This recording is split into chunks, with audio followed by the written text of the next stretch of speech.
Hi everyone, this is group 13 and I'm Baratu Thuleia. I'm going to present number one. Number one, we were given the probability of having a disease and testing positive, which is 0.9, the probability of not having a disease, 0.9, and the percentage of the population with a disease, 1%. We were asked to find the conditional probability that a person has a disease.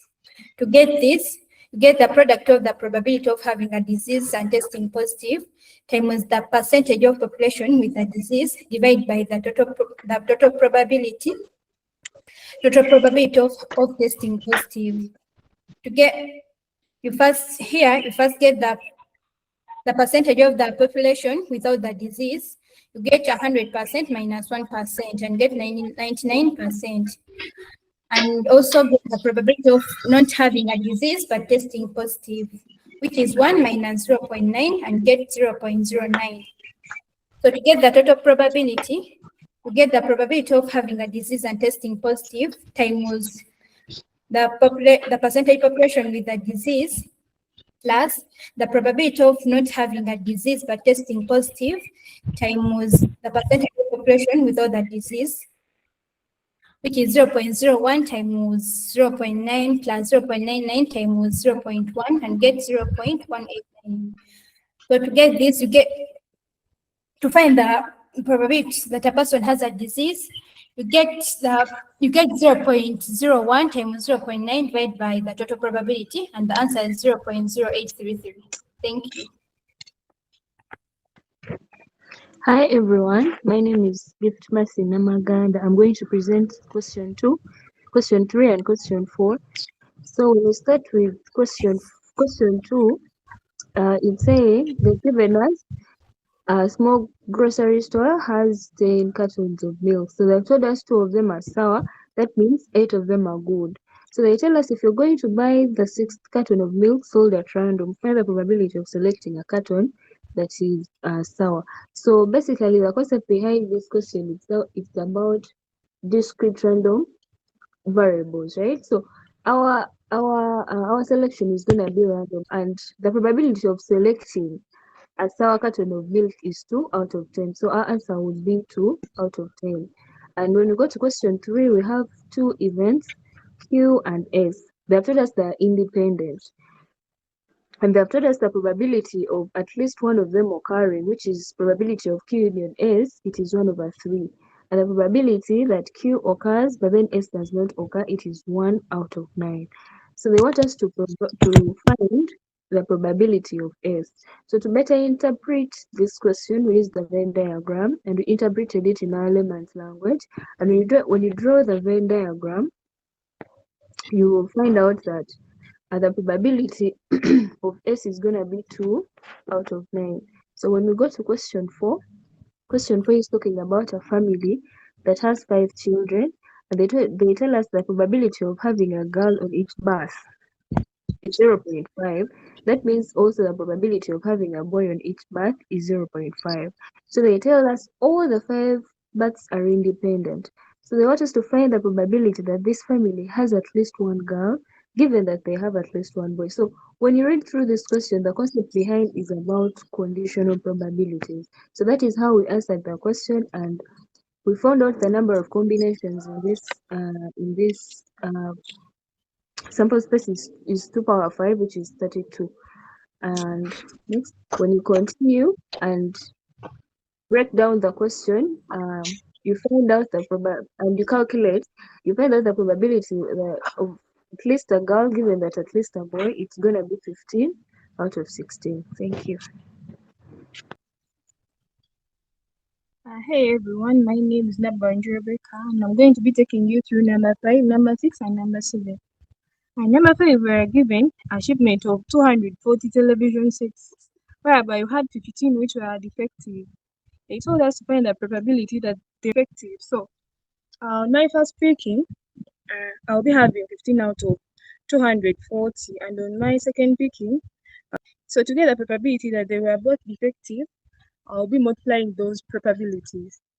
To go number 6, we are given 500 people, and we are told that 382 like ice cream, 362 like cake. So we are told to find how many people like both if each of them likes at least one of the two. So we are told to use the formula of probability of A union B, which is equals to probability of A plus probability of B minus probability of A intersection B. So, and we well know that probability of A union B is always a 1. So I had to use that formula to find the probability. After finding the probability, we have to use that probability, then multiply it by 500 to get the number of people. Going on number 7, we are given a box with 5 green balls, 3 black balls, and 7 red balls. And they told us 2 balls were selected at random without replacement. And they told us to find the probability that both the balls are of the same color. Meaning on my first picking, when I have a green ball, also on my second picking, I have a green ball, same as for the black balls and the red balls. So we had to find those probabilities, and it's better to use a tree diagram, which helps us to find a final answer. Thank you. My name is Kizito Rodney, and I'm going to be presenting number 8. Number 8 was requiring us to find a sample space of the random experiment, which consists of tossing a coin until the first head is obtained. Then the question is this sample space discrete? So the solution for this, it's like in this experiment, we toss a coin repeatedly until the first head appears. We stop immediately once a head is obtained. So the possible outcomes here are H, meaning the first toss is a head. Then TH, meaning we get a tail followed by a head. Then TTH, meaning 2 tails followed by a head.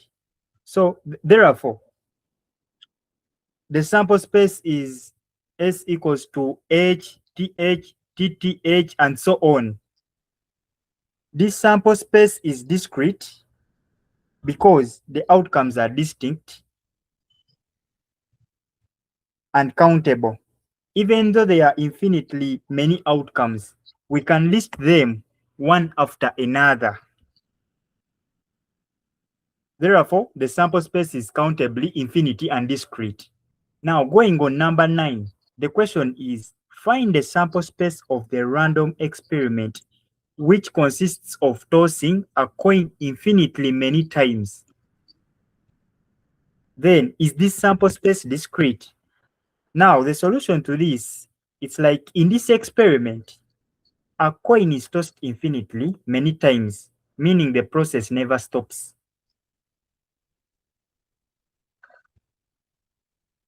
Each outcome is an infinity sequence of heads and tails. Now, one example of this is you can have two heads, 2 tails, then 1 head, 1 tail, like it continues forever. Then you can have all tails forever. You can have alternating forever. That is head, tail, and so on. So each outcome is an infinity string of H and T. Now, unlike question 8, this sample space is discrete. It's not discrete. This is because the set of all infinity sequences is uncountably infinite, meaning the outcomes cannot be listed one by one. Therefore, the sample space is not discrete. This marks the end of our presentation for group 13.